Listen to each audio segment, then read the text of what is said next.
Hi my beautiful bookish friends, I'm Bowen and welcome to my channel. This video is going to be my 2025 reading journal flip through. Now I have kept a reading journal for the past 3 years so far. This will be my 4th year keeping a reading journal, and I've kind of done it a little bit differently this year, which you'll see in a minute in the flip through. I'll show you what my previous reading journals have looked like, and I'll show you what I plan on doing differently for this year, because this year I plan to just use one reading journal, because in the past 3 years so far I've been doing 2 reading journals, one for the first half of the year and one for the second half of the year. Because I read quite a lot of books, they don't all necessarily fit in one reading journal. But because I've decided to change things up this year and I've got a bigger journal, I feel like this year I'll be able to fit everything all in one. At least that's the plan. So we're going to cut to the reading journal flip through. I hope you enjoy.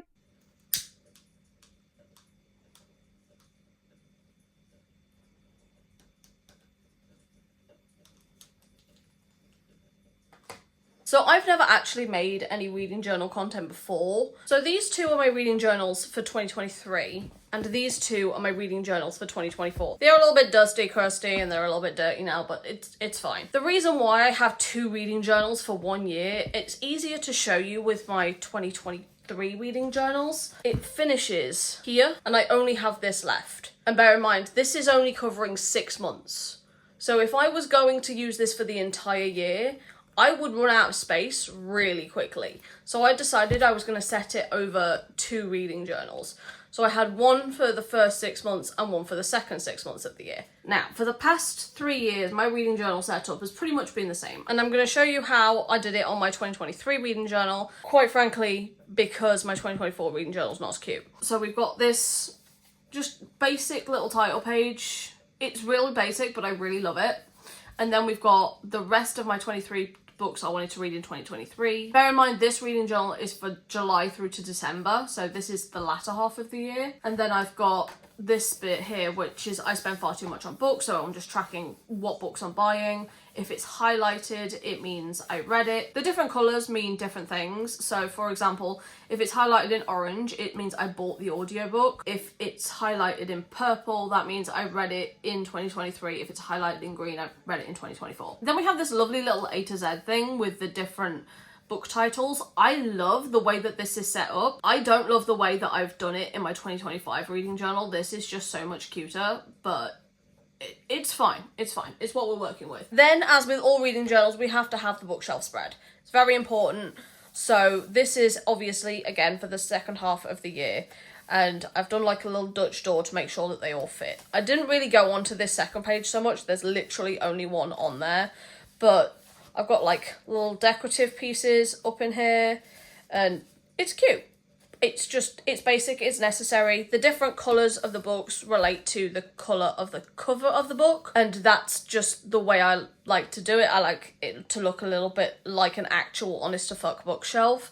And I love it because the one thing I love a reading journal for is tracking my books. So speaking of tracking my books, I have the vibe check. This has changed throughout the years, but like we have all the different vibes of the book. So I like to keep track of this. Then we've got the star rating and the spice rating of the books. I think this one is definitely cuter than the one that I currently have, but it's fine, it's whatever. There's so much of this that I've not actually filled in, like at all, because I kind of stopped halfway through. Like, let's pretend that that was something. It's not.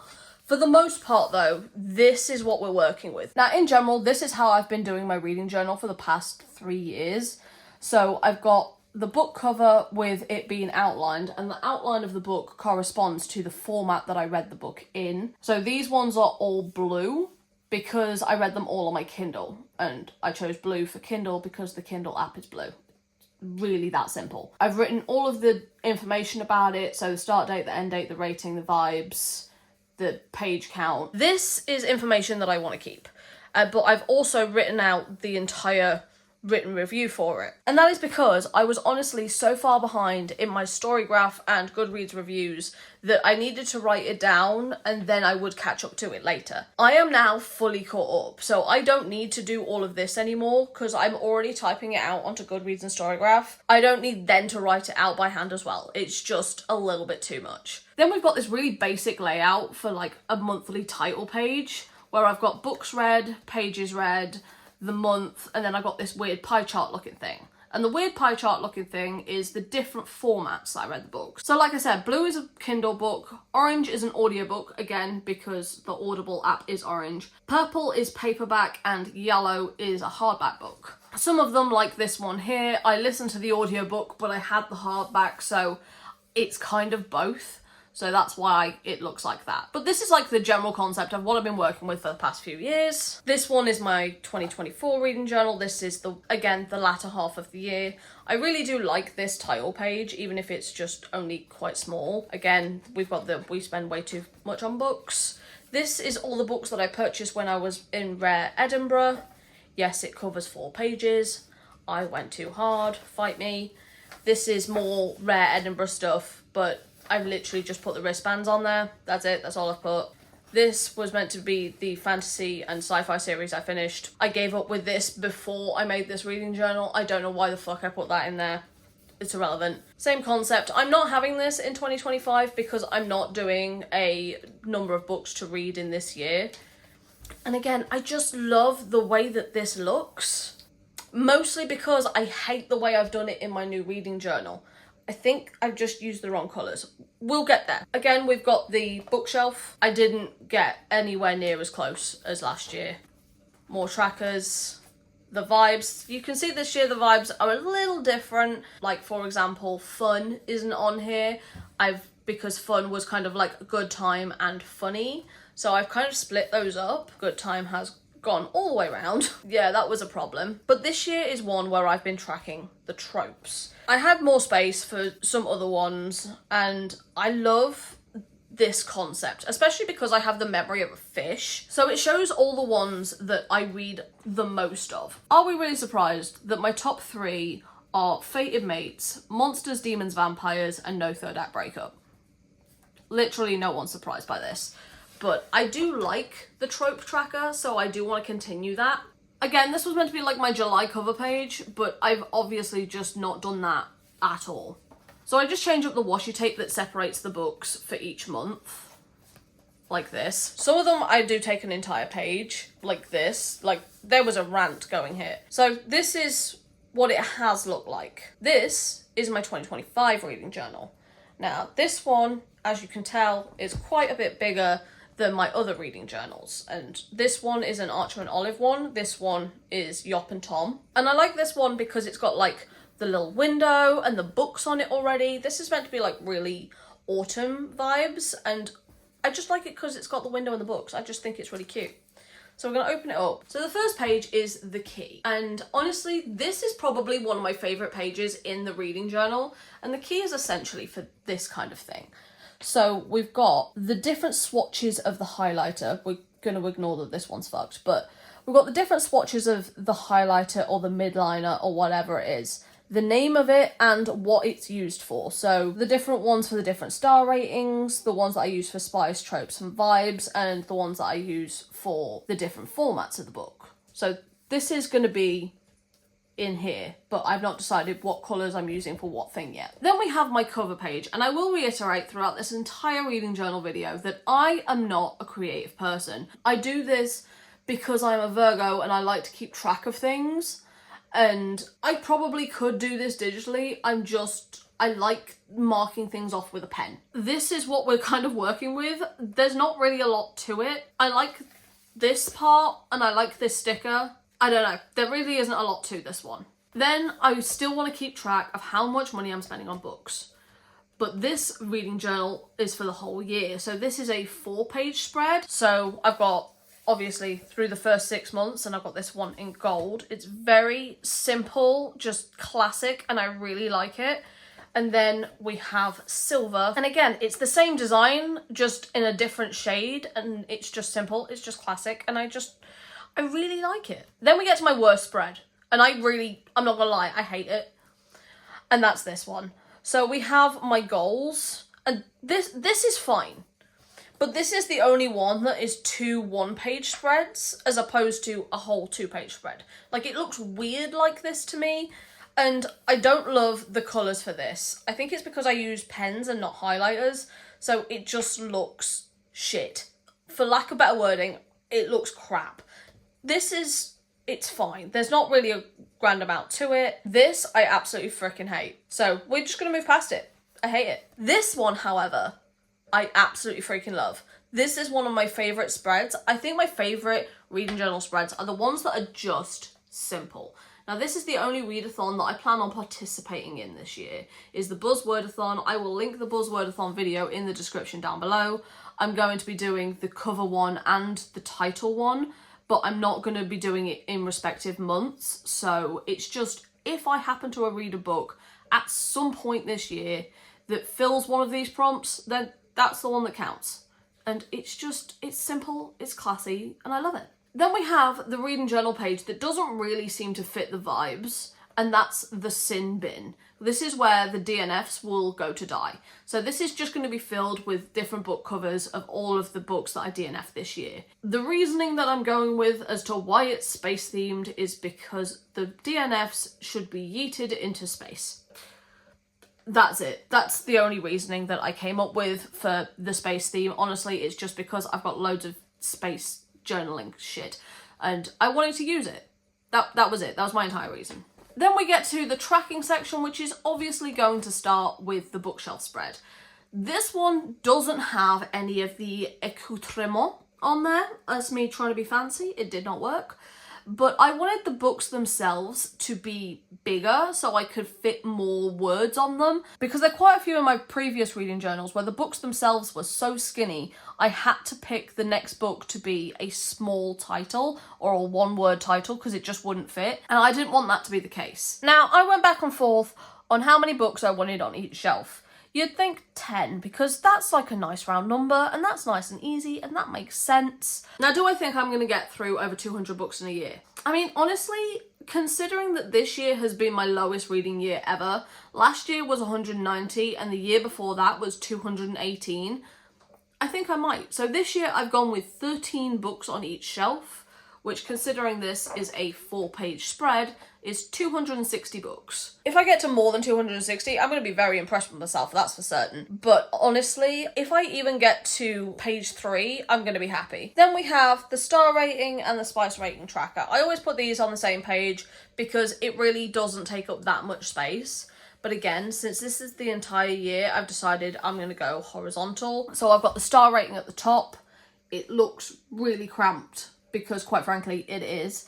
So we've got the 1, 2, 3, 4, and 5, but I go into the 2.5 ratings in my reading journal. The star rating is generally my personal opinion on the book, and then the spice rating is just 1 through 5. But with my spice rating, it's always on my Goodreads, which is always linked in the description of every single one of my videos. But the way I describe my 1 spice rating is it's not closed door, but you're not in the room. So it's a lot of similes and metaphors, and it's kind of the kind of spice rating that you could get away with in a young adult novel. 2 is either a 1 spice rating, but there's more of it, or 1 very explicit scene. 3 is what I would call the contemporary sweet spot. This is normally 3 scenes that are explicit, but they don't overwhelm the story. 4 spice rating is smut and plot are 50-50, and a 5 spice rating is the plot is there for decoration only.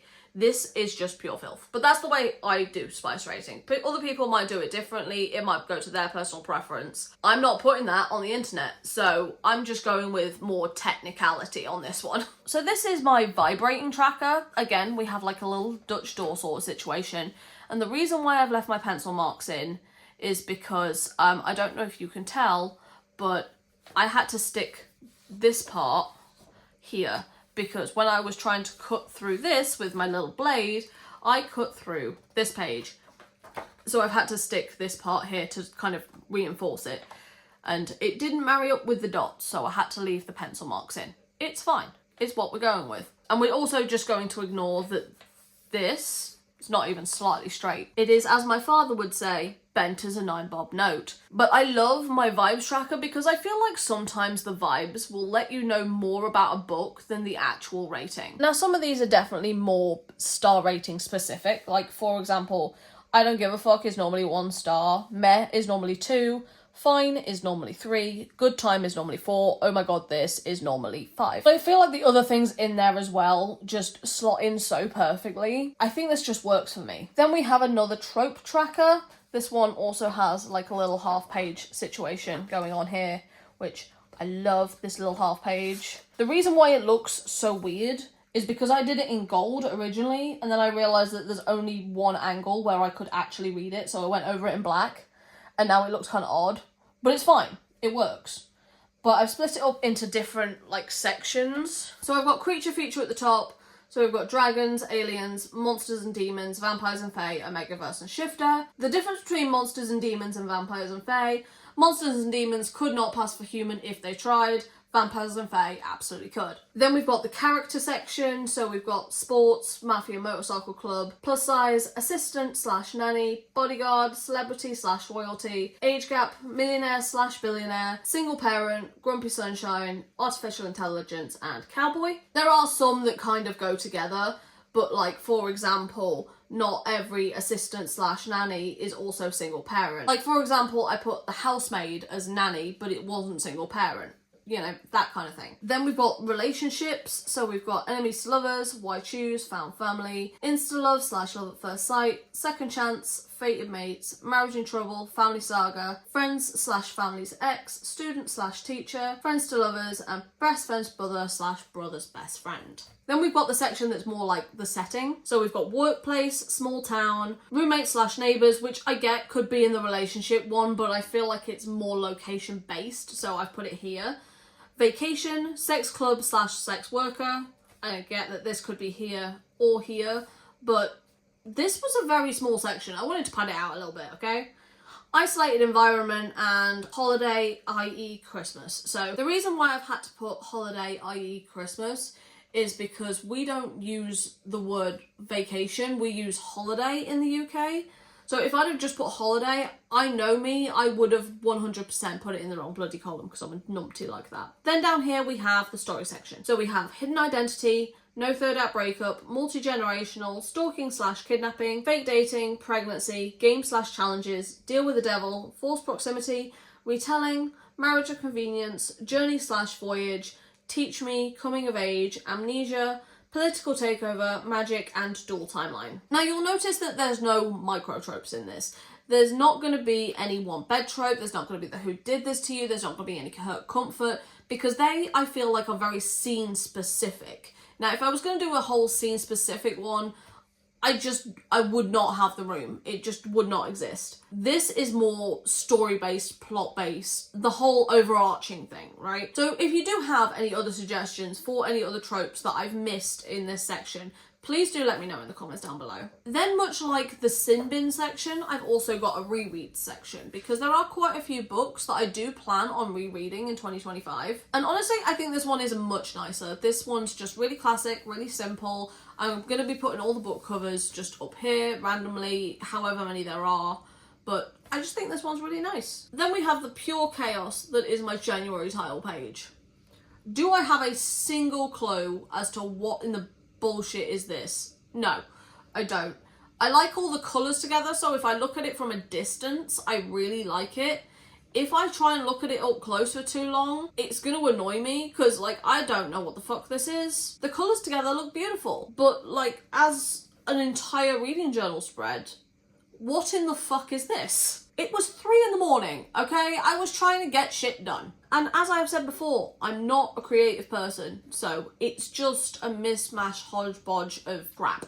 But it's cute crap, so it's fine. Then obviously we don't have anything else here yet, quite simply because it's not January yet and I've not read anything. So essentially what I'm planning on doing is having this section still with the border and the book cover and keep this information, but this is just gonna go. So I've somewhat worked out that I can fit 4 on each page, whereas before I was only fitting 2 on each page. So I feel like I honestly might be able to use this entire reading journal, which is quite exciting for me, to be fair. And that's all I have so far for my 2025 reading journal setup.